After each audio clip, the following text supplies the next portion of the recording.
मोक्ष मार्गस्य नेतारं वेतारं कर्म भोक्तां ज्ञातारं विश्वतत्त्वानां वंदे तद्गुणलब्धये।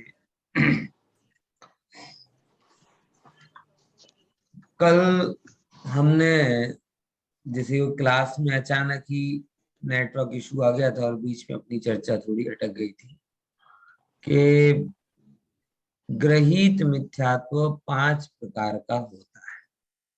ठीक है ना? ग्रहित यानी जो नया ग्रहण किया है। हर चीज में हमने लगा के देखा कि एक तो पुरानी चीज है, और पुरानी जैसे कहते हैं ना कि वो लौकिक में कि भाई पुराना तो उसमें है ही, साथ ही साथ उसके अंदर नया और ऐड होता है। नया ऐड होता है तो वो चीज और मारक और प्रभावी होती है। याद है ना आपको पुराने टाइम पर जो लठैत होते थे, लठैत समझते ना? लठ लठ समझते? लठ नहीं समझते अभी आप, थोड़े हिंदी भाषी क्षेत्र से नहीं हो ना। मारने वाला होता है लाकड़ी, हम गामड़ा नहीं, लाकड़ी होती थी। ये लाकड़ी ने शू करता था? तेल पीवડાવતા હતા, બરાબર? અને પર્ટિક્યુલર ગામડામાં એક બે ચાર એવા લોકો હોતા હતા જે આ બાબતમાં શું કહેવાય લઠેત એટલે પ્રસિદ્ધ રહેતા હતા. ઠીક છે ને? ખ્યાલમાં આવે છે? ડાંગ કહેતા હતા. હા, ડાંગ ડાંગ હશે. મેં ક્યારે ખાધી નથી ને ખવડાવી નથી. આ વાનગી મારી પ્રસિદ્ધ સહેજ પણ ગમતી નથી મને. ખાવું નથી ગમતું ને ખવડાવવું ગમતું નથી. એટલા માટે યાદ પણ નથી રાખતો. બરાબર? તો એમાં એક તો બાય ડિફોલ્ટ મારવાની કેપેસિટી તો હોય ને લાકડી. પછી એમાં તમે તેલ પીવડાવો તો શું થઈ જાય? એનો પ્રહાર છે તીવ્ર થઈ જાય છે. આમ જ થાય ને? મિથ્યાત્વ જ એમ છે. આમ તો એક જ મિથ્યાત્વ છે, વિપરીત માન્યતા. અનાદિનો તો પડેલો જ છે, પણ આ શું કહેવાય કે આ વિપરીતતાને લીધે એ મિથ્યાત્વમાં મારકતા એટલે મારવાની કેપેસિટી, બગાડ કરવાની કેપેસિટી વધી જાય છે. બરાબર? કયા કયા કારણોથી? કુગુરુ, કુદેવ, કુશાસ્ત્ર, કુગુરુ એ કુધર્મ આદિના નિમિત્તથી, વિપરીત તત્વ શ્રદ્ધાંતથી, આ બધા કારણોથી કે એ બધામાં મારકતા એટલે મારવાની ક્ષમતા વધી જાય છે. એને કહેવાય છે ગ્રહિત મિથ્યાત્વ. ઠીક છે? 5 પ્રકારનું હોય છે. કયો કયો? વિપરીત મિથ્યાત્વ, એકાંત મિથ્યાત્વ, સંશય મિથ્યાત્વ, अज्ञान मिथ्यात्व और विनय मिथ्यात्व. बराबर? थोड़ी चर्चा करिए. विपरीत मिथ्यात्व એટલે ચલો આના ક્રમથી જઈશું આપણે તો વધારે સહેલું રહેશે. જો સૌથી પહેલા શું આવે? એકાંત મિથ્યાત્વ. કયો મિથ્યાત્વ? એકાંત એટલે ડિફરન્ટ ઓપિનિયન. વસ્તુમાં વિવિધ પ્રકારના ગુણધર્મોની સત્તા હોય છે. હોય છે કે નથી હોતી? હવે જ્યારે જીવ કોઈ એક ગુણધર્મને જ હાઇલાઇટ કરે અને બીજા ગુણધર્મોને ભૂલી જાય છે, કા માનતો નથી, સ્વીકારતો નથી. બહુ સિમ્પલ છે કે જગતમાં કયો સારો કહેવાય કે જે મિત્ર જોડે મિત્રની જેમ વર્તન કરે, પુત્ર જોડે પુત્રની જેમ વર્તન કરે, પિતાની જેમ વર્તન કરે. બરાબર? પિતાની જોડે પુત્રની જેમ વર્તન કરે, પત્નીની જોડે પતિની જેમ વર્તન કરે. એટલે જ્યાં જ્યાં જેવો જેવો એનો પદ હોય એ પ્રમાણે એ વર્તન કરે તો બધાને આનંદદાયક લાગે કે ના લાગે? બરાબર? અને શું કહેવાય કે જો આવું વિચાર ના કરે અને બધા સાથે એક સરખો વર્તન કરે, એટલે પિતાની જોડે પણ મિત્રોની જેમ હસી મજાક કરે. બરાબર? સમજાય કે નહીં સમજાય? એટલે જગતમાં કેટલા રિલેશન્સ છે અને બધા રિલેશનમાં એક જ રિલેશનને મેન્ટેન રાખે અને એ જ પ્રમાણે વર્તન કરે તો આ કેવું હસવા જેવો વ્યક્તિત્વ એનો થઈ જાય. ખબર પડે છે કે નહીં? તો એકને પકડવામાં એ પ્રોબ્લેમ છે. ડિફરન્ટ ડિફરન્ટ વસ્તુનો સ્વભાવ છે. નાના રૂપ નાના ગુણધર્મ થવું આ વસ્તુનો સ્વભાવ છે. અને એને જે સ્વીકારે નહીં, એક જ એંગલને સ્વીકાર કરે, તો આ જીવ એકાંત મિથ્યાત્વનો ધની કહેવાય. બરાબર ખ્યાલમાં આવે કે નહીં? और જેને એકાંત નો છે એ જૈન ધર્મ છે જ નહીં. કોઈ શુદ્ધ માને તો અશુદ્ધતાને ભૂલી જાય, અશુદ્ધ માને તો શુદ્ધતાને ભૂલી જાય. એકાંત મિથ્યા દ્રષ્ટિ છે. જગતમાં આમ બંને પ્રકારના હોય ને. કોઈને એમ કહેવા જાઓ કે તમે અશુદ્ધ, અરે ક્યાં અશુદ્ધ છે? ગુરુદેવને ફરમાવી છે ને આપણે બધા શુદ્ધતાથી ભરેલા છીએ ને આમ છે. આપણે અશુદ્ધતા છે જ નહીં. આમ કર્યું તો આ અશુદ્ધતાનો એકાંત થયો. પછી ઘણા આમ હોય જેમને તમે કહો કે તમે પરમાત્મા, અમે ક્યાં પરમાત્મા ભાઈ, અમે તો પાપી છીએ, અમે તો પામર છીએ, ભગવાન તો તમારા જેવા હોય ને આમ છે. એ કયા મિથ્યાત્મા હોય? એ અશુદ્ધતાના એકાંતમાં. બંને સાચા નથી, બંને એકાંતવાદી છે, બંને ગ્રીત મિથ્યા દ્રષ્ટિ છે. પોઈન્ટ સમજ્યા કે નહીં સમજો? ખ્યાલમાં આવે છે કે નહીં? આ રીતે વિચાર કરવાનો કે એક પક્ષને પકડીને નહીં ચાલવાનું. સમ્યક એકાંતવાદ જુદી, બરાબર, પણ જે પક્ષ છે એ પક્ષને એકાંતથી સમજે તો મિથ્યાત્વના અંતર્ગત આવે. વિપરીત, વિપરીત શું કહેવાય? જો હું તમને એક સિમ્પલ ક્વેશ્ચન પૂછું કે હું હેતલબેન ને ખુશીબેન કહી દઉં ને ખુશીબેન ને હેતલબેન કહી દઉં, બરાબર, તો હું તો ખોટું કીધું, વિપરીત નામ કીધું, તો મને તો મિથ્યા દર્શન થઈ જશે. ખોટું કીધું કે નહીં કીધું હિતેનભાઈ? હિતેનભાઈ નો દિનેશભાઈ કહી દો, દિનેશભાઈ હિતેનભાઈ કહી દો, તો ખોટું નહીં કીધું મેં? ખોટું તો કીધું. તો વિપરીત મિથ્યા દર્શન થશે કે નહીં થાય? કેમ? પ્રયોજનભૂત તત્વ નથી, યસ, કઈ ફેર નથી અને જ્ઞાનનો વિષય નથી, આ શ્રદ્ધાનો વિષય છે. જો કદાચ કોઈ ઇન્ફોર્મેટિવ મિસ્ટેક થાય, કદાચ એવું નથી, પ્રયોજનભૂત વિષય છે, બરાબર. આત્મા તો પ્રયોજનભૂત વિષય છે ને. હવે આત્માની લખવામાં સ્પેલિંગ મિસ્ટેક થઈ જાય, SOULE લખી દો, બરાબર, તો સોલે હો થઈ જાય, તો કઈ આ મિસ્ટેક થવાથી મિથ્યા દર્શન થઈ જશે. નામ ના આવડતું હોય તો મિથ્યા દર્શન થઈ જશે. ત્રેંચ જીવો છે ને, ત્રેંચ, એમને સાત તત્વના નામ પણ ખબર નથી હોતા, બરાબર, તો એ લોકો સમ્યક દ્રષ્ટિ હોય છે. એટલે આ જે છે એનો સંબંધ જ્ઞાન જોડે નથી, અપ્રયોજનભૂત વિષયો જોડે નથી, પ્રયોજનભૂત વિષયો જોડે છે. અને પ્રયોજનભૂતના પણ જ્ઞાન જોડે સંબંધી નથી, શ્રદ્ધાન જોડે સંબંધી છે. જ્ઞાનમાં ગડબડી થઈ જાય, કદાચ જ્ઞાનમાં ગડબડી થઈ શકે છે, પણ શ્રદ્ધાનમાં ગડબડી થાય તો મિથ્યા દર્શન કહેવાય. બરાબર. તો વિપરીતતા કે હું આત્મા છું, શરીર નથી, પણ પોતાની જાતને શરીર માનીને બેસે, એ કયો મિથ્યાત્વ કહેવાય? વિપરીત મિથ્યાત્વ કહેવાય. વિષયોમાં રત્તીભર સુખ નથી, બરાબર, તો એમાં સુખ માને તો વિપરીત મિથ્યાત્વ કહેવાય. બરાબર. જગતનો હું કરતા નથી, જ્ઞાતા માત્ર છું, તો એ કરતા બને તો મિથ્યાત્વ કહેવાય.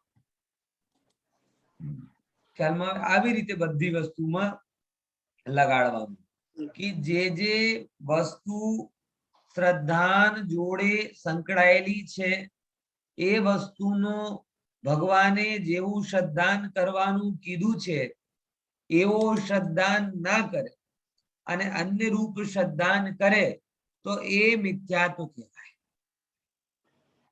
બરાબર. કયો મિથ્યાત્વ? વિપરીત મિથ્યાત્વ. અને બીજી વાત, આમાં 0.0% પણ ફેરફાર કે એમાં કચાસ કે એમાં પ્લસ માઇનસ આ એક્સેપ્ટેડ નથી. જેવો છે એવો નો એવો શ્રદ્ધાન કરવું. બરાબર ખ્યાલમાં આવે છે? તત્વમ ઈદૃશમ એવ ઇદમેવ ન અન્ય ન ચ અન્યથા કે તત્વ આવા જ છે, અન્ય રૂપે નથી, અન્ય પ્રકારે નથી, આવો જે શ્રદ્ધાન કહેવાય એ સાચું શ્રદ્ધા નહીં કહેવાય છે. ઠીક છે, બરાબર ખ્યાલમાં આવી ગયા? સમજ્યા કે નહીં સમજ્યા? તો આમ અહીંયા વસ્તુ કરી જો. તો એક વિપરીત મિથ્યા તો થયો, વિપરીત મિથ્યાત્વ. હવે કયો મિથ્યાત્વ આવશે? સંશય મિથ્યાત્વ. સંશય, સંશય મિથ્યાત્વ નો મતલબ શું? ફરીથી મને મને શું ડાઉટ થાય છે કે અત્યારે ટેસ્ટ મેચ ચાલે છે, એમાં ઇન્ડિયા જીતશે કે આફ્રિકા જીતશે, આવું મને ડાઉટ છે. તો આ ડાઉટ ને સંશય મિથ્યાત્વ કહેવામાં આવ્યું. આ વસ્તુ હિટ થશે કે ફ્લોપ થશે, આ મારો કાર્ડ એક્સેપ્ટ થશે કે નહીં થશે, એક્ઝામમાં હું પાસ થઈશ કે નહીં થઈશ. બરાબર, આ સંશયનું નામ સંશય મિથ્યાત્વ છે કે કઈ બીજી વસ્તુ છે? હે, બીજી વસ્તુ છે. કઈ બીજી વસ્તુ? કઈ? પ્રજ્ઞાબેન બોલો. શેમાં સંશય નહીં રાખવું? તત્વ કોઈ પણ ધર્મ તત્વ ધર્મ ની અંદર જે શ્રદ્ધા જે જોઈએ, મેન વસ્તુનું સ્વરૂપ છે આવું જ છે, આવું જ છે, એમાં ડાઉટ થવું. આપણે સાચું, હું તમને બહુ આપણા મુક્ષુઓમાં આ મિથ્યાત્વ બહુ પુષ્કળ તમને જોવા મળશે. સાચું કહું છું? જો તમે વિચારો, આપણા લોકો ને કોઈ એવો નથી કે જે હું આત્મા છું એ માનતો જ ના હોય. છે કોઈ એવો? ના હોય. કે જો હું આત્મા છું આવું ના માને તો આટલા રોજ રોજ થોડી સાંભળે. આ શરીર તો સાંભળતો નથી, બરાબર. અને આ ભાવનો કોઈ પ્રોફિટ ની વાત તો અહીંયા તો કઈ છે નહીં. હું 10, 20, 50 રૂપિયાની લાણી કરતો હોઉં એના માટે તમે બેસો. પ્રભાવના કહેવાય ને ગુજરાતમાં. તો આમ અમારા ઓફિસમાં ઘણી વાર હોય, કોઈ સાહેબ આવે ને વ્યાખ્યાન થાય અને પછી જેમ કે મોટા ભાગે તો હું પહોંચતો જ નથી, અને પછી પહોંચ્યું તો કે અરે યાર પંડિત મિસ કરીએ, 80 રૂપિયાની પ્રભાવના હતી. એટલે એમના પ્રભાવના કલાકના વ્યાખ્યાન પછી 50 રૂપિયા, 80 રૂપિયા, 100 રૂપિયા મળે તો કે બસું. બરાબર. એટલે તમે લોકો રોજે રોજ સાંભળો છો એનું એ મતલબ તો ક્લિયર છે કે આત્માને કોઈક અંશે તો સ્વીકાર કરો છો, બરાબર ને? સમજ્યા કે નહીં સમજ્યા? તો પછી શું આમ કહેવાય આપણા માટે? તો આપણે હું આત્મા છું આવો તો સ્વીકાર કરીએ છીએ, પણ માત્ર આત્મા જ છું, શરીર નથી, આવો સ્વીકાર ઓછો થાય. શું કીધું મેં? જે વસ્તુ કીધી, વિષયોમાં સુખ નથી, આત્મામાં સુખ છે, આવું સર્વથા નથી માનતા એમ નથી. આપણે આત્મામાં સુખ લાગે પણ વિષયોમાં પણ સુખ લાગે. લાગે કે નહીં? એવું થાય.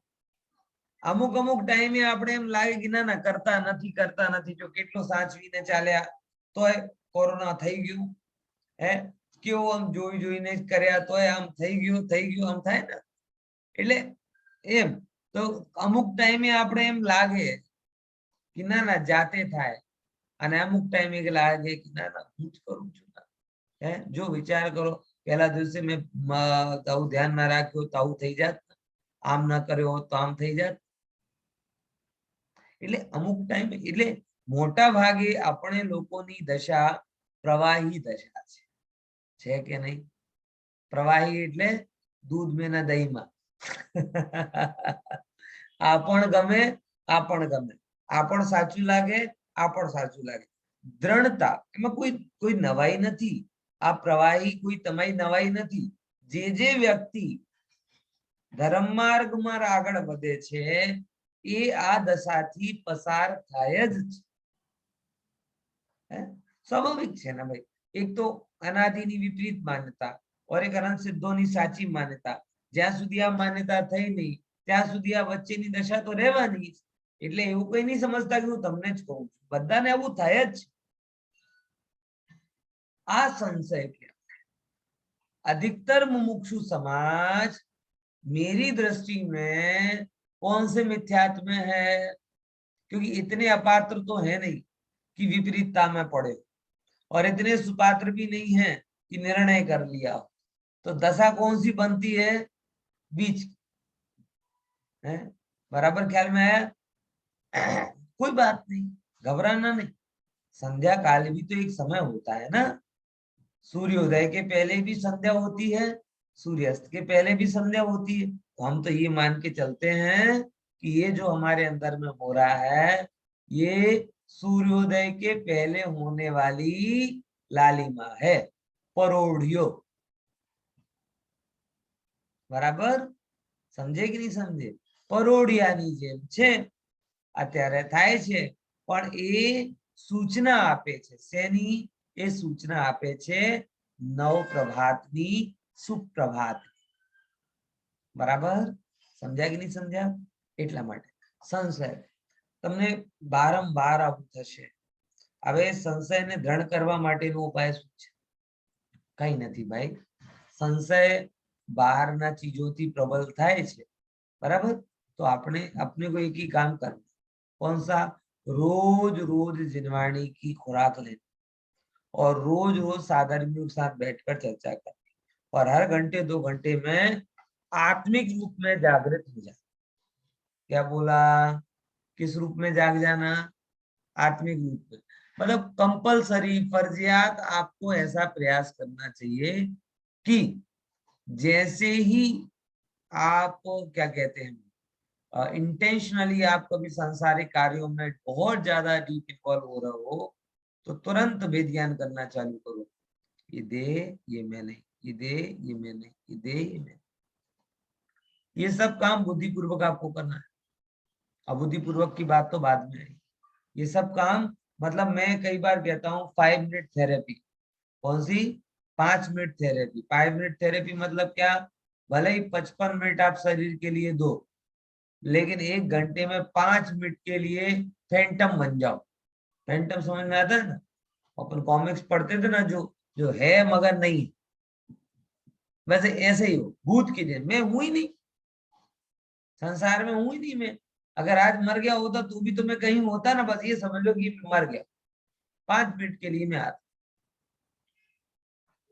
गजब का असर इससे होगा, गजब। देखो, आत्मा के विस्मरण और आत्मा के स्मरण, इन दोनों के बीच का टाइम जितना कम रहेगा ना, मोक्ष की दूरी भी उतनी कम हो जाएगी। आएगी नहीं ये बात समझ में? बड़ा सुंदर फॉर्मूला है, सुन के भूल मत जाना। मोक्ष की दूरी कैसे पता चलेगी? बड़ा सरल सा है। आत्मा का विस्मरण, और विस्मरण के बाद आत्मा का स्मरण कितनी देर में हो रहा है।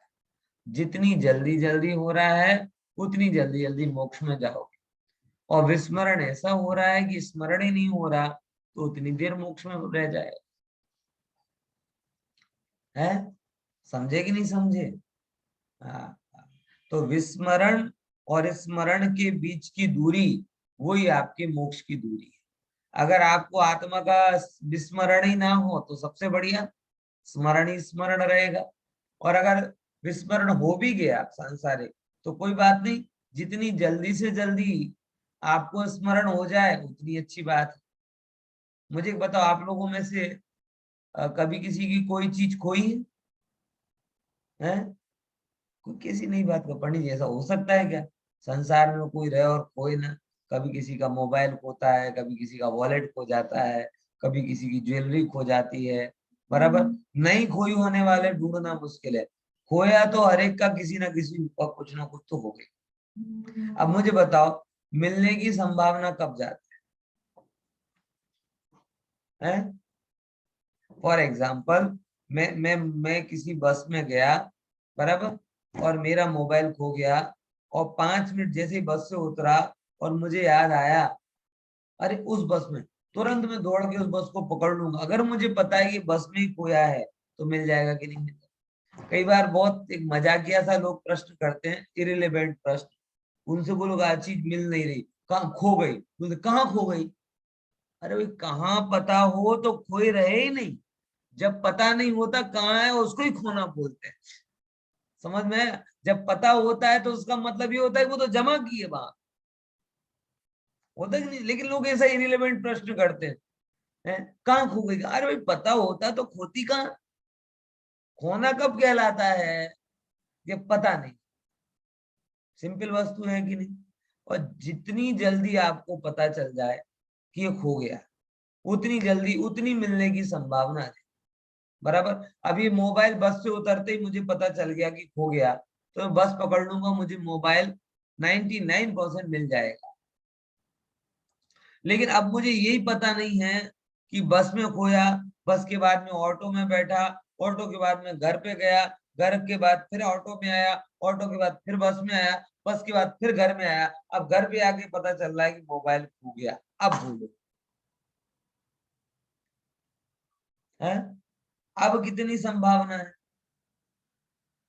पॉइंट समझ में आ रहा है कि नहीं आ रहा? जितनी जल्दी आपको ये पता चलता है कि ये चीज खो गई है, उतनी जल्दी ही आपको वो चीज मिलने की प्रोबेबिलिटी बढ़ जाती है। और जितनी देर से आपको ये पता चलता है कि ये चीज खोई है, उतनी देर से ही आपको वो चीज मतलब उसके मिलने की प्रोबेबिलिटी उतनी कम हो जाती है।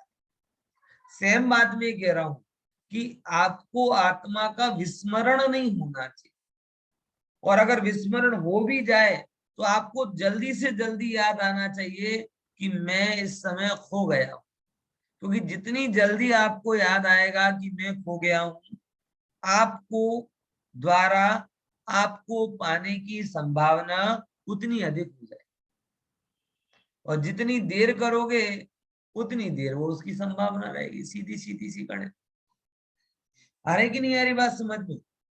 समझे? तो हम लोग संशय में हैं, और इस संशय को दूर करने के लिए स्वाध्याय, सत्संग, चिंतन मनन और 5 मिनट इन हॉर, 1 घंटे में 5 मिनट, ये जो आत्मस्मरण की प्रतीति है वो आपको इंटेंशनली डेवलप करनी चाहिए। आई कि नहीं आई बात समझ? समझे कि नहीं समझे? इसीलिए ये बात को मैं यहाँ पर कह, बराबर। तो संशय में हम हैं, इसमें कोई डाउट नहीं, लेकिन अब डाउट क्लियर करके आगे बढ़ना है। ये अनडाउट निर्णय होना चाहिए। क्या बोला है? हम अभी डिलेमा में हैं, लेकिन अब इस डिलेमा को डिले नहीं करना, इस डिलेमा को क्लियर करना। समझे कि नहीं समझे? हमें इस डाउट से मुक्त होना है, और अपना क्या स्वरूप है ये समझना। ठीक है, बराबर। तो तीसरे नंबर का मिथ्यात्व कौन सा हुआ? संशय मिथ्यात्व। अब चौथे नंबर का मिथ्यात्व कौन सा है? विनय मिथ्यात्व। ये बड़ा गजब मिथ्यात्व है। अधिकतर लोगों को ये धर्म लगता है। अधिकतर लोगों को क्या लगता है? ये धर्म लगता है। ज्यादातर लोग जो अपने आप को सो कॉल्ड मॉडर्न बोलते हैं, उन लोगों की अप्रोच क्या होती है पता है? हम तो देखो सब धर्मों को मानते हैं, हम तो सब गुरुओं को मानते हैं, हम तो सबको मानते हैं, कोई बुरा नहीं, जो भी मंदिर आता है सबको मान लेते हैं। और उनको लगता है कि हम सब क्या, वो नहीं है, क्या कहते हैं आज के समय, कंजर्वेटिव नहीं, रिजिड नहीं है, लिबरल है? अलग अलग शब्द बनाए ना लोगों ने। अरे भाई, है क्या रोग के समाधान के लिए लिबरल होके दवाई ली जानी चाहिए कि कंजर्वेटिव होकर दवाई ली जानी चाहिए? मुझे इतना बता। हम तो लिबरल हैं साहब, जो दवाई मिलती वो खा लेते हैं, बहुत लिबरल है। तुम मॉडर्न सोच को नहीं समझते, कंजर्वेटिव अप्रोच वाले हो। है तुम्हें क्या दवाइयों में क्या, सब दवाई दवाई होती है। दुकान की दवा की दुकान में मिलने वाली हर दवा दवा होती है, कोई भी खा लो, है चलेगा। लिबरल होके चलेगा कि फिक्स अप्रोप्रिएट होकर काम चले? ये पता नहीं, धर्म को लोग समझ नहीं पाए। धर्म को लोगों ने आज तक परंपरा समझा है, औषध नहीं समझा। और औषध अगर समझते तो लिबरल वाली बातें नहीं आती। औषध अगर आप समझते तो कहते नहीं, ज्या जे जोइए एज जोइए, બીજું ના ચાલે. Got it? સમજ્યા કે નહીં સમજ્યા? કે જ્યાં જે જોઈએ એ જ જોઈએ, બીજું ના જ ચાલે. દેવ આવા જ હોવા જોઈએ, શાસ્ત્ર આવા જ હોય છે, ગુરુ આવા જ હોય છે, એનો કોઈ ઓપ્શન કે અલ્ટરનેટ હોતો નથી. જેમ કે દવા હોય ને, દવા જે દવા કીધું એ જ દવા લેવાની, એ જ ટાઈમે લેવાની, એ મેથડ થી જ લેવાની. એમાં લિબરલ થાવ તો કામ ચાલે નહીં. સમજ્યા કે નહીં સમજ્યા? એમાં લિબરલ થાવ તો કામ નહીં ચાલે. એટલા માટે આમાં લિબરલ થવાનો આગ્રહ નહીં રાખતા. શું કરવાનું? એકદમ ફિક્સ કે વસ્તુનું આવું જ સ્વરૂપ હોય છે, અન્ય રૂપ હોતો નથી.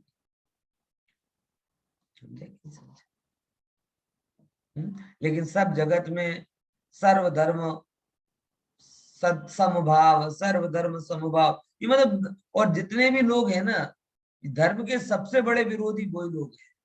सच बता रहा हूं. लिबरल के नाम पर जो है वो धर्म के सबसे बड़े विरोधी हैं, क्योंकि उन्होंने धर्म को समझा ही नहीं. किसी भी धर्म को नहीं समझा. ना हिंदू को समझा, ना जैन को समझा, ना मुस्लिम को समझा, ना क्रिश्चियन को समझा, किसी को भी नहीं समझा. उन्होंने धर्म के प्रति टोटल अरुचि व्यक्त की, और उस अरुचि को छिपाने के लिए एक बड़ा चतुराई भरा रास्ता निकाल लिया, जो सब धर्म समान है, सब धर्म समान है. अरे भैया, तुम जो कहते हो किस धर्म के बारे में जानकर कहते हो? ये जितने भी लोग समभाव की बातें करते हैं, अधिकतर लोग हैं जिन्होंने धर्म के बारे में कुछ जाना ही नहीं, और धर्म को विचार करने की लायक चीज ही नहीं मानते. वो लोग सबसे बड़े शत्रु हैं. एक बार धर्म का विरोधी नास्तिक है ना, नास्तिक, वो नास्तिक भी अच्छा है, क्योंकि वो धर्म के प्रति विचार कर रहा है और उसे सार नहीं दिखाई दे रहा तो वो छोड़ रहा है. लेकिन विनय वाला तो धर्म के प्रति विचार ही नहीं करना चाहता. वो तो कहता, अच्छा किसकी तरफ किसको नमस्कार करना हो, कौन आप पगे लागवा मुझे बोलो, वो बद्दा माटे तैयार. ये जो जिसमें आपको विनय भाव दिख रहा है, धर्म की सबसे बड़ी उपेक्षा उसके अंदर है. क्योंकि वो विनय के, आप जब लौकिक में उन बोलते ना कि माफ करो ना यार, तुम्हारे पैर छूता हूं, कहते ना कि नहीं कहते ऐसे कई बार. अब ये जो चीज है कि आपके पैर छू रहा हूं, ये जानने की इच्छा बता रही कि अरुचि को बता. माफ करो यार, पैर छूता, पैर कहा, अरुचि को बता. तो जो लोग सब धर्म को समान कहकर उसे धर्म की ऊंचाई समझते हैं, ये एक्चुअल में धर्म की सबसे बड़ी उपेक्षा है. क्योंकि धर्म को गहराई से समझने वाला तो धर्म को समझेगा, और समझेगा तो उसे ये बात पता चलेगी कि एक धर्म में राग को स्थान दिया, एक धर्म में वितरागता को स्थान दिया, एक धर्म में हिंसा को स्थान दिया, एक धर्म में हिंसा को स्थान दिया. ये हिंसा, अहिंसा, राग और वितरागता एक हो कैसे सकती? प्रैक्टिकल प्रश्न. एक जगह ये कह रहे कि नाचो कूदो खाओ पियो वो भी धर्म है, और एक जगह कह रहे संयम से रहो. दोनों बातें ऐसी कैसी हो सकती? विचार करो. देखो, मतलब अटल बिहारी के टाइम का एक चुटकुला है कि भाई पाकिस्तान भारत पे परेशान कर रहा, तो एक पत्रकार ने कहा कि साहब हमें क्या कहते हैं, पाकिस्तान बड़ा परेशान करता है, हमें उस पर हमला कर देना चाहिए. तो वाजपेयी जी कहते हैं हाँ बात तो सही है. दूसरा कहता है अरे वाजपेयी जी क्या बात कर रहे हो, अभी हमला करोगे तो पूरी इकोनॉमी कोलैप्स हो जाएगी, ये हो जाएगा वो हो जाएगा. तो वाजपेयी जी कहते हैं बात तो ये भी सही है. तो तीसरा पत्रकार आगे कहता है अरे ये दोनों चीजें एक साथ कैसे हो सकती हैं, या तो आप हमला करोगे हमला नहीं करोगे. तो कहते हैं बात तो तुम्हारी भी सही है.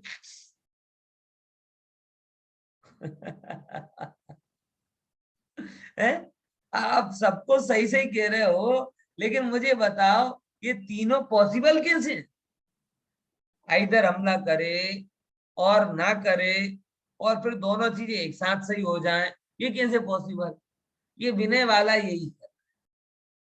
विनय वाला रागी के भी पास जा रहा है, बात तो सही है, तुम भी भगवान हो। वीतरागी के पास भी जा रहा है, बात तो सही है, तुम भी भगवान हो। और कोई कहे रागी और वीतरागी दोनों एक जैसे कैसे हो सकते हैं, बोले बात तो तुम्हारी भी सही है। अरे भैया ये कौन सी दुनिया। ऐसे कोई तेरे को भी मन रखने के लिए कर दिया जाए, मेरा भी मन रखने के लिए कह दिया जाए। कोई धर्म ऐसा थोड़ी होता है कि मन रखने के लिए कहा जाए। धर्म तो सत्य को समझकर और स्वीकारने से होता है। आज जगत में धर्म के नाम पर मात्र विनय मिथ्यात्व सिखाया जा रहा है। देखो एक बात मैं कहता हूं, दो कॉन्सेप्ट हैं।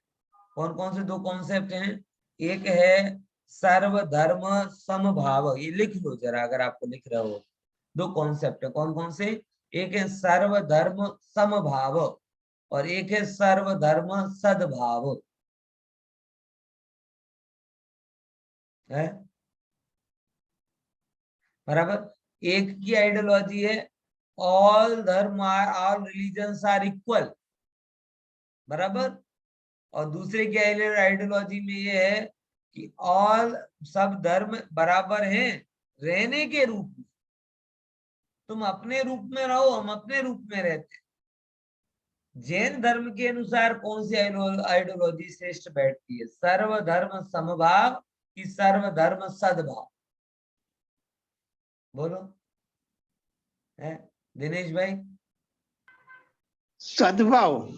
सद्भाव, ये बहुत गहरी बात बता रहा हूं कि सर्वधर्म समभाव, भीड़ शंभु मेला नहीं करना कि रागी वितरागी, हिंसक अहिंसक, ज्ञानी अज्ञानी बराबर ये सब चीजें एक सी हो जाए। अंधेर नगरी चौपट राजा और टकासेर बाजी और टकासेर खाजा, ये नहीं है स्वरूप।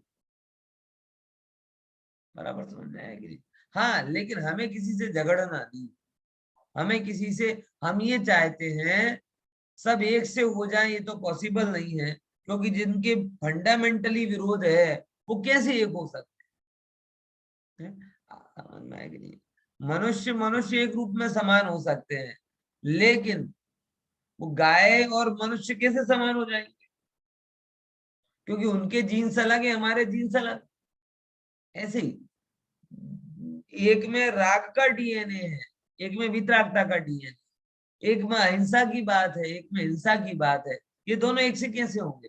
हाँ, लेकिन हम इतना जरूर चाहते हैं, कौन सी बात, कि भैया जितने भी धर्म है वो सब प्रेम से शांति से रहे, सब अपनी अपनी आराधना करें ना, हमें कोई दिक्कत नहीं।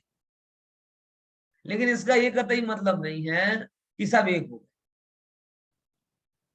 बराबर ख्याल में? एक गार्डन होता है, गार्डन, उसमें गेंदा भी होता है, गुलाब भी होता है, जासूद भी होता है और अलग अलग प्रकार के सारे फूल होते हैं। अच्छा लगता है, कोई प्रॉब्लम नहीं है, सारे इतने फूल हैं। लेकिन प्रॉब्लम कब है? कोई बोलेगा कि नहीं ये जासूद भी गुलाब है, गलगोटा भी गुलाब है, चमेली भी गुलाब है, तो ये गलत हो गया भी। सब अपने अपने रूप में साथ में रहें तो बगीचा भी सुंदर लगेगा और जिसको जो चाहिए वो टाइम पर मिले। लेकिन साथ में है तो तू मेरे रूप हो जा, मैं तेरे रूप हो जाऊंगा, बोले ऐसी खिचड़ी बनाने का नाम धर्म नहीं। पॉइंट समझ में आएगी? इसीलिए हम किसी भी धर्म के साथ विसंवाद नहीं करना चाहते, लेकिन धर्म का सच्चा स्वरूप समझना चाहते हैं और उसमें कॉम्प्रोमाइज भी नहीं करना चाहते। बात समझ में आएगी? इसीलिए विनय को समझना जरूरी है, क्योंकि विनय नहीं होगी, विनय अज्ञानता के कारण वो सारा विनय भाव विनय मिथ्यात्व के अंतर्गत चला जाता। पॉइंट समझना है कि नहीं? तो विनय वाला धर्म का शत्रु है, क्योंकि वो कोई चीज का विचार ही नहीं कर रहा। वो उसने तो एक ही चीज है, सबको एक सा मानो, सबको एक सा मानो। उसने कभी जानने की कोशिश नहीं की, क्योंकि गारंटी के साथ मैं कह रहा हूं कि जब कोई सब धर्मों के मूल को जानता है तो वो सबको एक मानना छोड़ देता है, क्योंकि उसे क्लियर दिखता है कि सब में इतनी इतनी मूलभूत अंतर है, एक हो कैसे सकता है? मिर्ची और शक्कर एक नहीं हो सकते, एक साथ रसोई में रह सकते। पॉइंट समझ में आया कि नहीं है? रसोई में रहे कोई दिक्कत नहीं है, एक ही मसालदानी में रहे उसमें भी कोई दिक्कत नहीं है, लेकिन मिर्ची मिर्ची रूप में रहे और शक्कर शक्कर के रूप में, ये भी तो कुदरती व्यवस्था है। तो सब जगह यही हो रहा है और सिखाया भी यही जाता है, नमो लोए सब वो साहुड़म, कि सब साधुओं के पास जाओ। अरे भैया देव क्या है, शास्त्र क्या है, गुरु क्या है, इसका निर्णय किए बिना किसी को भी अपना एक जैसा मान लो तो वही भूल है कि सब दवा दवा होती है तो कोई भी दवा खा लो, ऐसा स्वरूप नहीं। वचनामृत वितराग के परम शांत रस मूल, औषध है भव रोग के। ये सब संसार के रोग की क्या है, इनमें औषधि है, इसलिए कायर लोग इसको स्वीकार नहीं कर पाते। ठीक है, बराबर। तो विनय मिथ्या समझ में आया कि नहीं आया? क्या है विनय मिथ्या? तो कि सबको एक जैसा मान लेना, ये ही विनय मिथ्यात्व होता है। ठीक है, विनय करना लेकिन सबको एक जैसा नहीं मानना। आगे देखो, 5वें नंबर का कौन सा आता है? अज्ञान। ये भी आजकल बड़ा ट्रेंड में है। लोगों को पता नहीं, कुत्तों पे चर्चा करना अच्छा लगता है, वो उन्हें लगता है कि हम high class, because we are discussing about pets. बराबर, because we are discussing about pets, Labradors, है जर्मन शेफर्ड एंड एटसेट्रा। अगर कुत्तों पे चर्चा करके आप ट्रेंडी हो सकते हो, कूल लग सकते हो, और धर्म पे चर्चा करो तो फूल लगोगे। ये क्या गजब व्यवस्था है, कितने मूर्ख लोग। भव तारणी विद्या के प्रति उपेक्षा करके कहाँ जाओगे? आपको कभी नहीं लगता खाने पे घंटे घंटे चर्चा करते हैं, वो फूलनेस है लुक, और इन पर चर्चा करते हो घंटों घंटे तक, ये मूर्खता है। पजेसिव होते हो खाने पीने, मतलब ऐसे ज्यादा पजेसिव होते हो कि क्या बताएं। इतने पजेसिव होते हैं कि व्यक्ति एक एक चीज को के लिए कई कई किलोमीटर दूर जाते। मैंने देखा मेरे ऑफिस में एक भाई है, वो क्या कहते हैं, आज ऐसी ही बात हुई, बोले शांति ग्राम की बात हुई। वो शांति ग्राम बहुत बढ़िया, बहुत हरियाली है, वहां का भोजनालय बहुत अच्छा है, हम तो जाके आए। अब आपको जो अहमदाबाद वाले उन्हें पता होगा कि शांति ग्राम मतलब 30 किलोमीटर दूर है, और 30 किलोमीटर दूर कार लेकर वो किसके लिए गया? भोजन करने। अब 30 किलोमीटर भोजन करने के लिए तुम कार साइड, 30 जाना और 30 आना, तो 60 किलोमीटर हो गया। तो 60 किलोमीटर ड्राइव करके भोजन के लिए जाना वो लोगों को कूल लगता है, और आधे घंटे प्रवचन सुनने के लिए 15 मिनट जाना वो फुल ऐसी क्या जा रहा, घर पे भी तो ऑनलाइन आ जाता है। ये नहीं लगता कितनी बेहू बचकाना ये पैरामीटर है? समझ में आया कि नहीं है?